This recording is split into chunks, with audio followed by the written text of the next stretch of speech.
नमस्कार आदाब दोस्तों, मैं हूं फराज चौधरी। आप देख रहे हैं इंडिया फायर न्यूज़।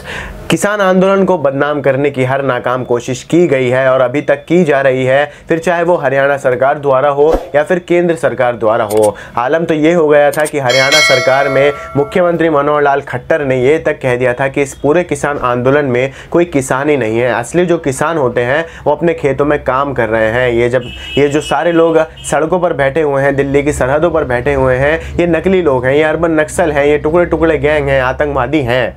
आज एक और शर्मनाक हरकत सामने आई है हरियाणा सरकार की। मनोहर लाल खट्टर जो कि मुख्यमंत्री हैं उन्होंने 13 किसानों के ऊपर हत्या का मामला दर्ज करवाया है। जी हाँ, 13 किसानों के ऊपर हत्या तक का मामला दर्ज करवा दिया है हरियाणा सरकार ने, मुख्यमंत्री मनोहर लाल खट्टर ने। पूरी खबर आपको बताऊंगा मैं, साथ में वीडियो भी दिखाऊंगा कि आखिर किस वीडियो के बिहाफ पर किसानों के ऊपर हत्या तक का मामला दर्ज कर दिया है। आपकी स्क्रीन पर ये खबर है, एनडीटीवी में खबर छपी है।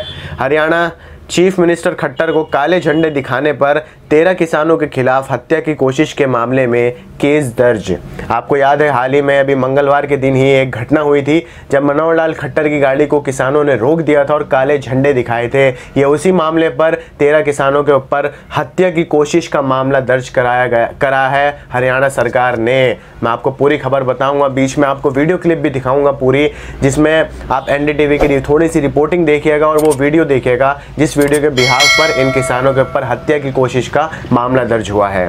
तो पूरी बात होती है, हरियाणा में मंगलवार की यह घटना है जिसमें मुख्यमंत्री मनोहर लाल खट्टर को काले झंडे दिखाए गए थे। कृषि कानूनों के खिलाफ प्रदर्शन कर रहे कुछ किसानों ने कथित रूप से खट्टर के काफिले को रोकने की कोशिश की थी और उनकी गाड़ियों पर लाठियां फेंकी थीं, जिसके बाद हरियाणा पुलिस ने 13 किसानों के खिलाफ अटेम्प्ट टू मर्डर, ध्यान से सुनिए इस वर्ड को, अटेम्प्ट टू मर्डर और दंगा फैलाने सहित कई आरोपों में केस दर्ज किया है। खट्टर अंबाला में किसी कार्यक्रम में पहुंचे थे जहां किसानों के एक समूह ने उनकी गाड़ी रोकने की कोशिश की थी, तो अटेम्प्ट टू मर्डर तक का केस यहां लगा दिया है उन 13 किसानों के ऊपर। साथ में दंगा फैलाने का भी आरोप उन पर लगाया गया है उन 13 किसानों ने जिन्होंने मनोहर लाल खट्टर मुख्यमंत्री की गाड़ी रोकी थी, काले झंडे दिखाए थे और लाठियां फेंकी थी उनकी गाड़ी के ऊपर। कथित रूप से कुछ किसानों ने खट्टर के काफिले को ही ब्लॉक कर दिया था और आगे नहीं जाने दे रहे थे, जिसके कुछ देर बाद पुलिस ने खट्टर को वहां से निकाल लिया था। तो पूरी बात होती है कि आखिर मनोहर लाल खट्टर जो थे वो कहाँ गए थे, क्यों गए थे और क्यों उनके काफिले को रोका गया था।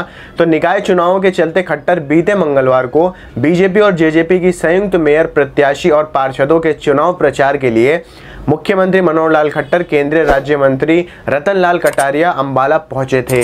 तो अपने चुनावी कैंपेन के लिए, अपनी चुनावी ज़रूरत के लिए मनोहर लाल खट्टर दूसरे नेताओं के साथ अंबाला पहुंचे थे, जहां पर उनका विरोध हुआ था। इसे विरोध करना कहते हैं, जहां पर इतनी भारी धारा लगा दी गई है उन 13 किसानों के ऊपर। मैं आगे आपसे बात करूंगा इस पर, पहले पूरी खबर सुन लीजिए आप। इस दौरान कृषि कानूनों के विरोध में मुख्यमंत्री का अंबाला के किसानों द्वारा जोरदार विरोध हुआ था। पुलिस प्रशासन को भी भारी जद्दोजहद करनी पड़ी थी। इस बीच किसानों और पुलिस के बीच हाथापाई भी हो गई थी। इस बारे में जानकारी साझा करते हुए जो डीसीपी थे वहां के मदन लाल, उन्होंने ये बताया कि मंगलवार को जब मुख्यमंत्री यहां शगुन पैलेस में कार्यक्रम में शामिल होने आए थे तो कुछ किसानों ने उनके काफिले को रोकने की कोशिश की। इस मामले में पुलिस ने 13 किसानों के खिलाफ धारा 307 और अन्य धाराओं के तहत मामला दर्ज किया है और तफ्तीश शुरू कर दी है। अब यहाँ पे मैं आपको पहले वो वीडियो दिखाता हूँ कि वो वीडियो क्या थी जिसमें मुख्यमंत्री मनोहर लाल खट्टर की गाड़ी रोक दी गई थी, काले झंडे दिखाए गए थे। आप ध्यान से सुनिए इस पूरी क्लिप को, इसमें क्या क्या बातें कही गई हैं। इन प्रदर्शनकारियों के लिए कितना मुश्किल हो सकता है ये आप हरियाणा की सरकार से पूछिए, क्योंकि हरियाणा की सरकार के मुख्यमंत्री यानी कि हरियाणा के मुख्यमंत्री एमएल खट्टर, मनोहर लाल खट्टर के सामने जब कुछ प्रदर्शनकारियों ने काले झंडे लगाए तो पुलिस ने उनके खिलाफ दंगा भड़काने और हत्या की कोशिश तक के मामले दर्ज कर दिए हैं। 13 किसानों के खिलाफ ये मामले दर्ज किए गए हैं। ये मामला कुछ सुरक्षा कर्मियों की शिकायत पर दर्ज किए गए हैं। अंबाला सिटी पुलिस ने 13 किसानों के खिलाफ आईपीसी की धारा 307, 147, 148, 149, 186, 353 और 506 के तहत केस दर्ज किए हैं। हमारे दर्शकों को, बहुत सारे दर्शकों को शायद इन धाराओं के मतलब न पता हो, लेकिन कुल मिलाकर मसला ये है कि सरकार या और पुलिस अपनी ताकत दिखा रही है इन तमाम धाराओं के तहत।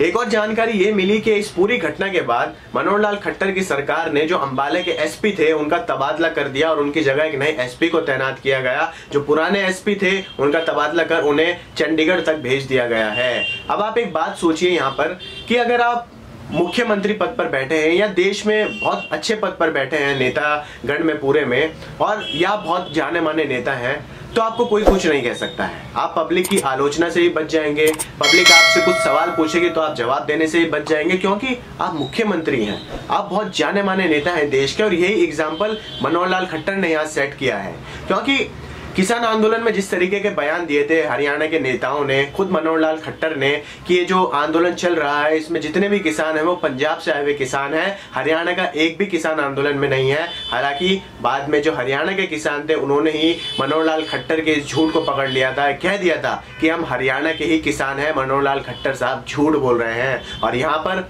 किसान जो कि लगभग एक महीने से कड़कती ठंड में खुले आसमान के नीचे बैठा है, लाचार है, हिम्मत नहीं हारा है, मगर अपनी मांग पर डटा हुआ है, अपने परिवार के साथ है, बच्चे हैं उसमें, बुजुर्ग हैं उसमें, महिलाएं हैं उसमें, उस आंदोलन को बदनाम करने की कोशिश करी है मनोहर लाल खट्टर साहब ने।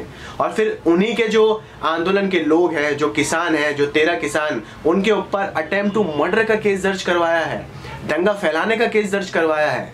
मतलब आप कहीं जा रहे हैं, आपके काफिले को अगर किसान जो कि गुस्से में है, जो कि परेशान है, वो अगर आपके काफिले को रोक लेता है, आपको काले झंडे दिखा देता है, तो आप उस पर अटेम्प्ट टू मर्डर केस लगवा देंगे, आप उस पर दंगे फैलाने का केस लगवा देंगे। मतलब आप सीमा देखिए कि एक तरफ हैं जो प्रधानमंत्री नरेंद्र मोदी हैं, जो कहते हैं कि आप मुझे क्रिटिसाइज करें, क्रिटिसाइज करना लोकतंत्र को मजबूत बनाता है, मगर यहाँ मुख्यमंत्री जो है खुद भारतीय जनता पार्टी के, वो ही इतनी सी चीज को नहीं सहन कर पा रहे हैं, आंदोलन को कैसे सहन करेंगे। आखिर एक महीने से जो है आंदोलन चल रहा है, सरकार जो कि बिल्कुल झुकती हुई दिख रही है। यहाँ पर सरकार, मैं आपको बता रहा हूँ, सरकार के पास जो स्टेप्स हैं, सरकार के पास ऑप्शंस खत्म हो गए हैं इस आंदोलन को कंट्रोल करने के। इसलिए अब सरकार की तरफ से कोई बात निकल कर नहीं आ रही है तो सिर्फ 1-2 दिन में बात आती है कि हम मीटिंग करने के लिए तैयार हैं, हम बातचीत करने के लिए तैयार हैं। कोई ठोस कदम सरकार के पास नहीं है। इसलिए इससे पता चलता है कि किसान जो आंदोलन है, जिसमें कई किसानों ने अपनी जान भी दे दी है, वो शहीद हो गए हैं, यह आंदोलन अब एक सफल और पूरे देश के लेवल का आंदोलन बन चुका है। आप लोग मुझे दीजिए इजाजत। आपको वीडियो पसंद आई हो तो लाइक कीजिए, शेयर कीजिए, हमारे चैनल इंडिया फाइन न्यूज को सब्सक्राइब जरूर कीजिए और बेल का आइकन दबाइए ताकि आपको सारी अपडेट्स मिलती रहे। नमस्कार।